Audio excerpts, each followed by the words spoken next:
Yan, kakausapin natin si Dudang kung anong nararamdaman ni Dudang na siya yung maiiwan dito. Magkakasama silang umalis, pumunta dito, pero pagbalik, hindi na siya kasama. Dang, anong nararamdaman mo, Dang, na mawawalay ka sa kinamama mo? Tanda na niya, nandito na siya. Lungkot. Anong klaseng lungkot yan? Mingaw, parang ganun kasi first time ko talagang nagpunta dito sa Manila. Dito sa region natin. 5? Bicol. Bicol region. Kaya kung ka sa amin, malapit na sa amin, hindi tayo maka-uwi. Malapit lang. Lamit. Dito, malayo naman kagabi pa di? From naninibago talaga sa mga layo na lugar. Oo. First time ko nagpunta dito. Kaya mas talaga mas Andiyan yung motor. Mas different sa amin at saka dito sa saka yung mga salita ng Tagalog din. Sa amin pwede naman Bisaya naman dito.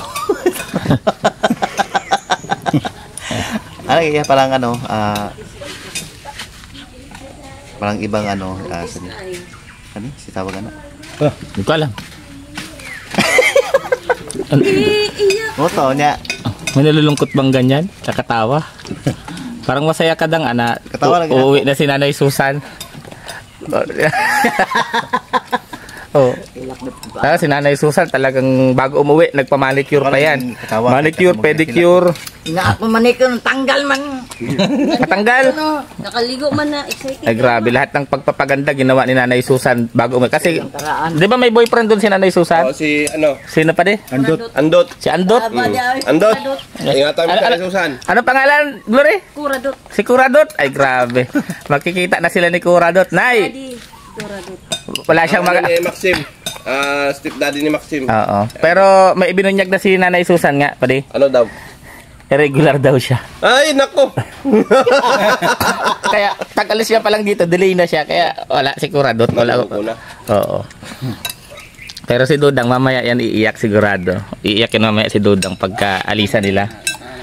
Luluha yan ang marami dadaan sa ilong. Maganda na ako dahil panyo. Ano nga panyo din? Dang, hindi mo labad ang pinapahalata na malungkot ka? Pero parang ginigiba na ang dibdib mo kasi may iwan ka? Ano pong palata? Di ba pahalata? Kasi iyak si Nanay Susan, ano? Dito mo na ako, Dong. Hilak kung mas mama ang hilak ta. Nay, Dito pong palata. nalulungkot daw si Dudang, Nay. Di lang pinapahalata kasi baka di ka na umalis. Nay, anong masasabi mo, Nay? Baka di ka daw umalis pagka pinakita ni Dudang na nalulungkot siya. Sana na yan, kasi doon sa Davao, iyak talaga siya kay umpisa pa niya naglayo kami. Tungkol sa pag-aral niya para makatapos siya ng high school, graduate siya doon. Nagtiis talaga siya sa tiya niya.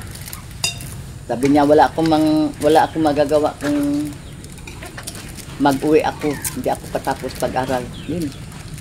Kahit high school graduate lang, okay lang yun sa kanya. Pero aral pa rin siya, SRM, pero wala naman ikong pandastos. Oo, pero nasanay ka na din na malayo lagi si Dudang. Malayo na siya doon. Kaya pagkatapos, nagtrabaho siya sa Cagayan, 11 years na siya doon. Kaya sila Maxim. Pero ang ano, Nay? May sasabihin ka pa pala? Kala ko tapos na. Kala ko na itapos ka na sa statement ko. Lilipat ko na sana yung camera. Magtawag na lang sa cellphone. Mayroon naman cellphone. Ano si Dolor? Munibiyaan si Glory. Nalulungkot din yan si Glory. Alam ko kung bakit siya nalulungkot si Glory. Donabil. Sino? Donabil.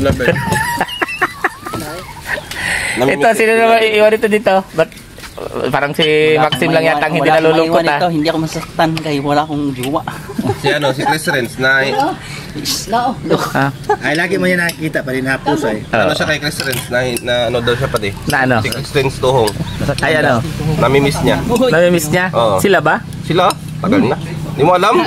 Sabi ko sa'yo, mag-alam-alam ka sa paligid mo. Hindi ako nagmamali na may jowa ka pala. Kaya nga. Ay, di ba taga-parting ano din yun? Oo, Visayas sa kanila. region? Taga nila yun. Taga inyo pala yun, di magkikita na kayo doon. Andun pa ba siya? Andun pa. Kahadabaw yung ngayon. Sa Davao. Wala kami, naghiwalay namin. Hiwalay na kayo? Sila talaga wala. Wala namin yun. Umamin. Umamin. Sila pala talaga. Naging sila. Tatlong araw lang yun eh. Tatlong araw lang naging kayo? Di mo naman inabot ng 1 linggo. Hindi, tatlong araw. Lunes, nang tayo ginawa mo kagad ng linggo. Ba't naghiwalay ka ng 3 araw agad? Same. Ha? Ba't naghiwalay agad ka ng 3 araw? Dapat pinatagal-tagal nyo naman. Gusto mo makausap? Wag na. So makausap ngayon bago kayo umalis? Tawagan mo. Nalawagan ko. Oh, sige. Tawagan mo. Ayaw na, wag na. Tawagan mo ko din. Sabihin mo, Goodbye, kung pwede daw makipagbalikan si Maxim. Kasi papunta na siyang Tina. Davao ngayon. Oo. Yan, kakain na si Dudang. Kakain na si Dudang para ihatid namin si Nanay Susan. Tapos yung dalawa niyang kapatid. Goodbye dong, goodbye. Oo, goodbye man. Bye, uwi na kami ng Davao. Salubungin mo ako dyan sa airport. Doon. Davao yun eh. Kaya nga. Masakit. Ito para sa mga bayaw ko, gagawin ko. Tatawagan. Sige, tawagan mo. Ano pala yun? Parang wala naman kayong pinagsamahan. 3 araw yun. Kaya pa din hirap kayo yung 3 araw. Oo. Ilang ka po. Ando na si Glory, pupuntahan na niya yung ando na, magpapaalam na talaga siya. Paalam yan. Ano siya, pupuntahan niya na, di siya mapakali. Sabi ko sa inyo tumitsempo lang yan. Glory! Oy, mula ka rin mag-30 ha, bantay ka. Yakapin mong 5 beses na mahigpit. Kumusta daw sa'yo?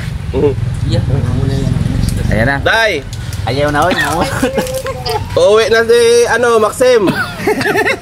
Uuwi na si Maxim sa, Davao. Sunduin mo daw. Sunduin mo daw dyan. Sunduin mo daw ng kiss.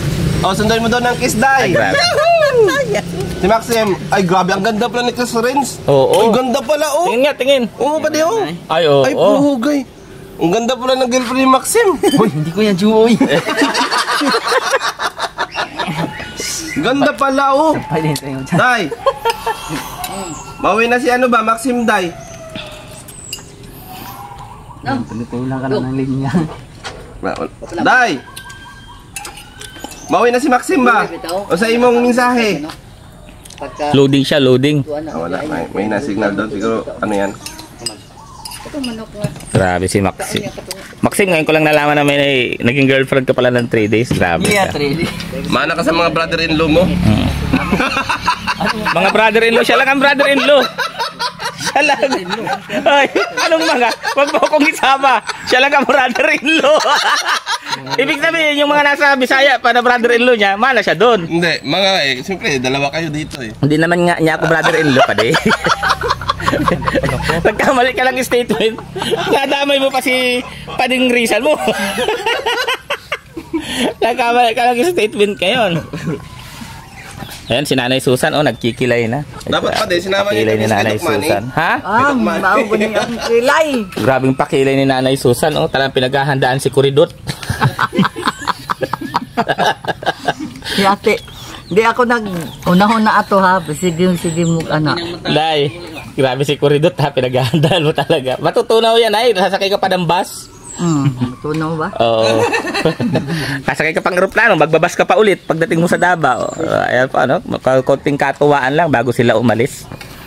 Kasi alam natin na nalulungkot si Dudang. Ayan. Yan si Maxim.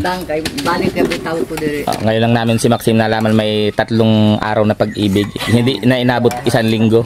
Supporter pa ng Rosel. Oo, grabe. Malihim ka Maxim ha. Sa Chris Renz. Ayan, mamaya po abangan niyo yung upload ni Pading Rene sa paghatid kina Nanay Susan. Ayan, si Pading Rene na pang mag-upload nun. Ayan, maraming salamat po at ingat kayo, ingat din kami. God bless us all. Ay, grabe. Tapos